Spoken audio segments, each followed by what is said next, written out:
Xin chào các bạn đang đón xem video của Lê Thị. Không thể phủ nhận những năm gần đây, nền kinh tế của châu Á đã có sức bật đáng kinh ngạc, đặc biệt là ở khu vực Đông Nam Á của chúng ta. Đi kèm với sự phát triển kinh tế là yêu cầu về cơ sở hạ tầng phải phát triển kịp thời đại để không là rào cản trong quá trình phát triển kinh tế. Đứng trước yêu cầu đó, rất nhiều những dự án sân bay lớn ở Đông Nam Á đã ra đời và được triển khai. Vậy đâu là những dự án cảng hàng không lớn có chi phí xây dựng đắt đỏ nhất ở Đông Nam Á hiện nay? Sân bay Long Thành của chúng ta sẽ nằm ở vị trí nào trong top này? Mời các bạn đến với video top 6 dự án sân bay lớn có chi phí xây dựng đắt đỏ nhất Đông Nam Á của chúng tôi hôm nay để cùng tìm hiểu. Nhưng trước khi đến với nội dung chính của video, các bạn đừng quên đăng ký kênh điều hành của chúng tôi trên mỗi hành trình.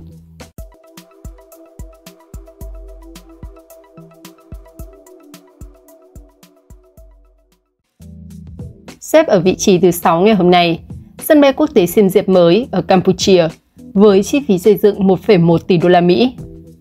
Do nhu cầu và giao thông ngày càng tăng, sân bay quốc tế Siem Reap hiện tại sẽ không thể đáp ứng được trong tương lai.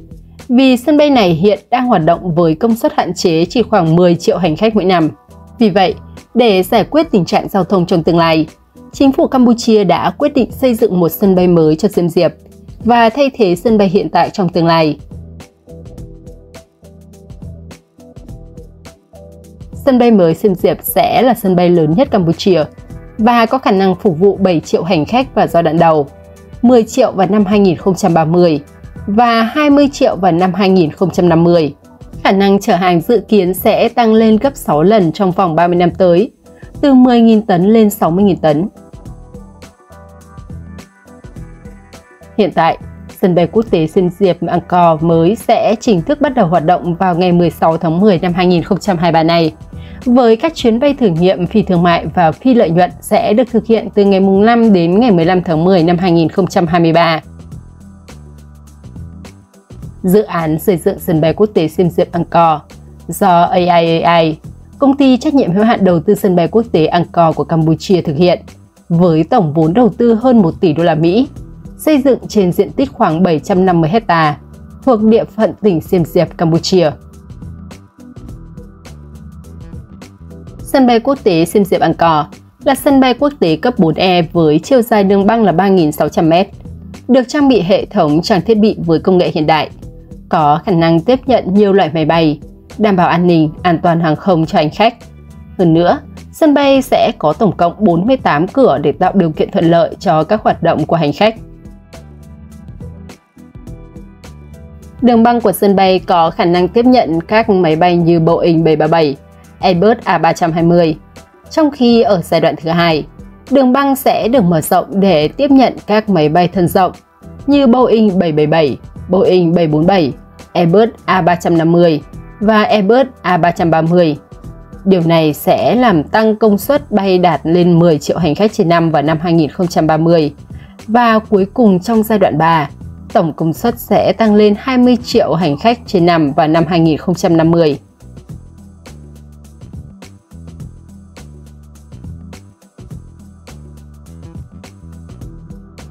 Xếp ở vị trí thứ 5, cũng vẫn là một dự án sân bay của Campuchia, sân bay quốc tế Techo ở Campuchia với tổng vốn đầu tư 1,5 tỷ đô la Mỹ.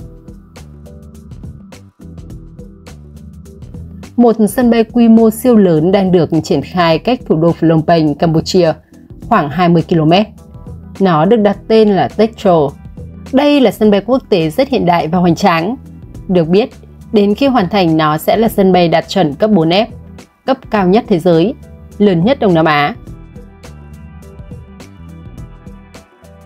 Phía Campuchia thực hiện xây dựng sân bay Techo nhằm thúc đẩy du lịch. Theo thiết kế, nó sẽ rộng khoảng 700 hectare, nằm trong khu dân cư và thương mại có diện tích lên đến 2.600 hectare. Công trình được công ty trách nhiệm hữu hạn đầu tư sân bay Campuchia đầu tư và tập đoàn luyện kim Trung Quốc thiết kế thi công. Theo Nikkei, giá trị của sân bay quốc tế Phnom Penh là khoảng 1,5 tỷ đô la Mỹ. Sân bay Techo sẽ do tập đoàn đầu tư nước ngoài Campuchia giám sát.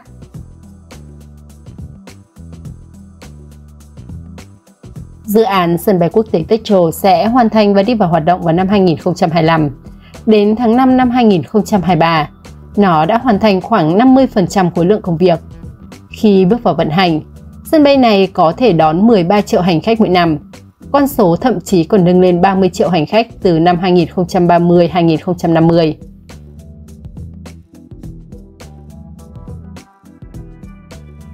Khi sân bay Techo hoàn thành, sân bay cũ ở trung tâm Phnom Penh sẽ chỉ được dùng để bay nội địa hay các phái đoàn ngoại giao quân sự. Theo truyền thông Trung Quốc, siêu sân bay Techo sẽ là minh chứng rõ rệt nhất cho sự hợp tác bền chặt giữa Trung Quốc và Campuchia trong khuôn khổ sáng kiến vành đai và con đường.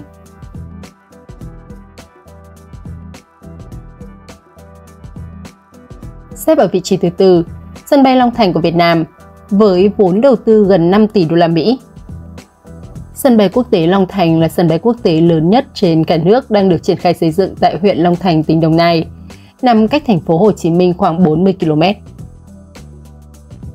Dự án sân bay quốc tế Long Thành có tổng diện tích lên đến 5.364 ha, bao gồm có 5.000 ha phục vụ hoạt động sân bay và 364 ha dành cho hạng mục tái định cư.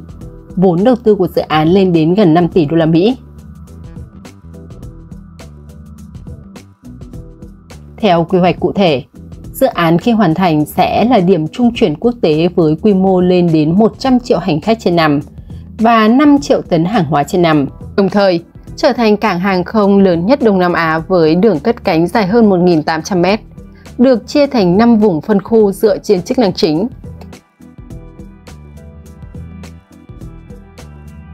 Dự án được chia làm 3 giai đoạn phát triển, kéo dài từ năm 2020 đến năm 2050. Cụ thể như sau.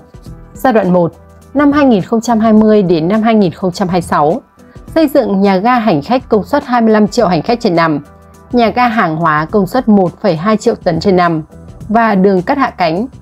Giai đoạn 2, 2026 đến năm 2035, nâng công suất nhà ga hành khách lên 50 triệu lượt hành khách trên năm và nhà ga hàng hóa lên 1,5 triệu tấn trên năm. Giai đoạn 2, 2030 đến năm 2050, nâng công suất nhà ga hành khách lên 100 triệu hành khách trên năm và nhà ga hàng hóa lên 5 triệu tấn trên năm.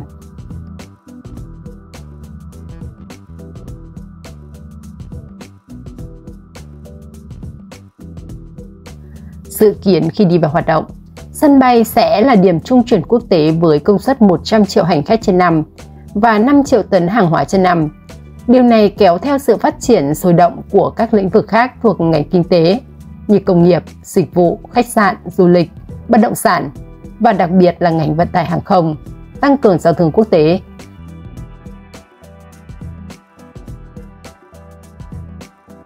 Cùng với đó, sự hình thành của sân bay quốc tế Long Thành còn tạo điều kiện thuận lợi nhằm thu hút khách du lịch quốc tế, lượng chuyên gia, lao động trong và ngoài nước, từ đó tạo áp lực lên các cơ sở lưu trú, khách sạn, nhà ở. Kéo theo đó là sự phát triển vượt trội của thị trường bất động sản với vô vàn tiềm năng hấp dẫn trong tương lai.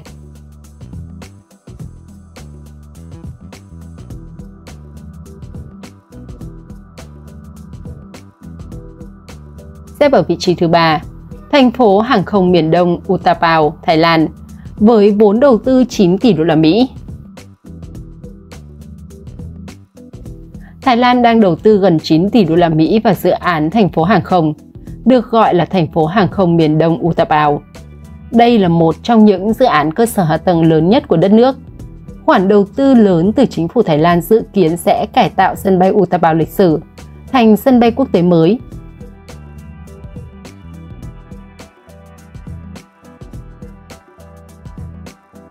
Dự án sẽ trải rộng trên 1.040 ha và có nhà ga sân bay, kho ngoại quan, một trung tâm đào tạo hàng không và các cơ sở bảo dưỡng, sửa chữa và đại tu máy bay. Phó phát ngôn của chính phủ Thái Lan cho biết, trong 5 năm đầu tiên, dự án sẽ tạo ra khoảng 15.600 việc làm và thúc đẩy tăng trưởng cho ngành hàng không của đất nước. Đây là dự án công tư kết hợp và dự kiến sẽ thu hút thêm nhiều khách du lịch đến từ các khu vực. Trong khuôn khổ dự án, sân bay quốc tế Utapao sẽ được thiết kế và phát triển để tiếp nhận 60 đến 75 triệu lượt hành khách trên năm.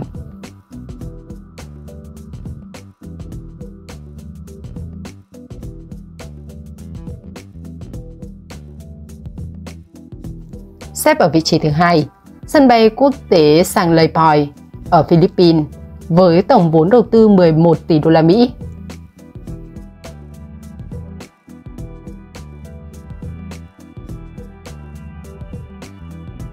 Sân bay mới sẽ được xây dựng trên nền sân bay quân sự cũ của Mỹ, Saigon, cách khoảng 25 km về phía nam cảng hàng không quốc tế Ninoy Aquino, nơi được bình chọn là sân bay tệ nhất thế giới. Trong giai đoạn 1, Saigon sẽ được đầu tư 2 đường băng với công suất 80 triệu hành khách trên năm, có thể mở rộng lên 4 đường băng có công suất phục vụ 130 triệu lượt hành khách.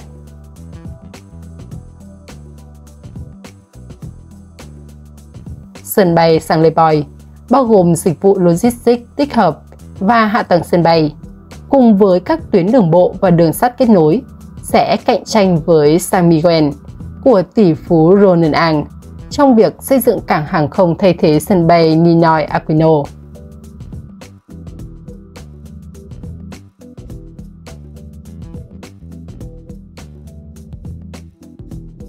Và cuối cùng là vị trí quán quân ngày hôm nay, sân bay quốc tế Bulacan, hay còn gọi là New Manila ở Philippines, với tổng vốn đầu tư 15 tỷ đô la Mỹ.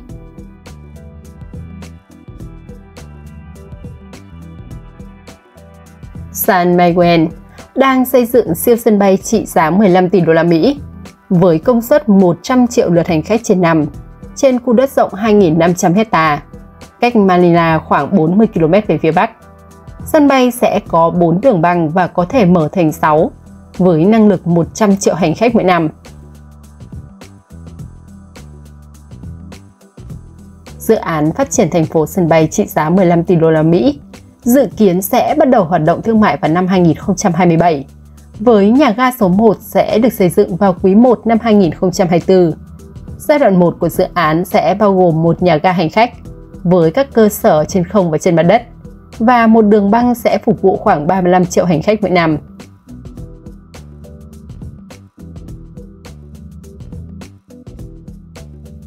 Trên đây, các bạn vừa cùng chúng tôi đến với top 6 dự án sân bay lớn có chi phí đắt đỏ nhất Đông Nam Á hiện nay. Có thể thấy, trong số này thì có đến 2 dự án của Philippines và 2 dự án của Campuchia. Điều đó chứng tỏ trong thời gian sắp tới, mục tiêu của hai đất nước này là đẩy mạnh du lịch và hợp tác quốc tế, đúng không các bạn? Video của chúng tôi hôm nay cũng xin được kết thúc tại đây. Mọi ý kiến đóng góp xây dựng kênh các bạn vui lòng bình luận bên dưới video để chúng ta cùng thảo luận. Chúng tôi luôn mong muốn nhận được những góp ý chân thành của các bạn để kênh ngày một hoàn thiện hơn, đáp ứng tốt hơn nhu cầu thông tin của khán giả. Còn bây giờ, cảm ơn các bạn đã theo dõi video. Xin chào tạm biệt và hẹn gặp lại các bạn trong những video sau.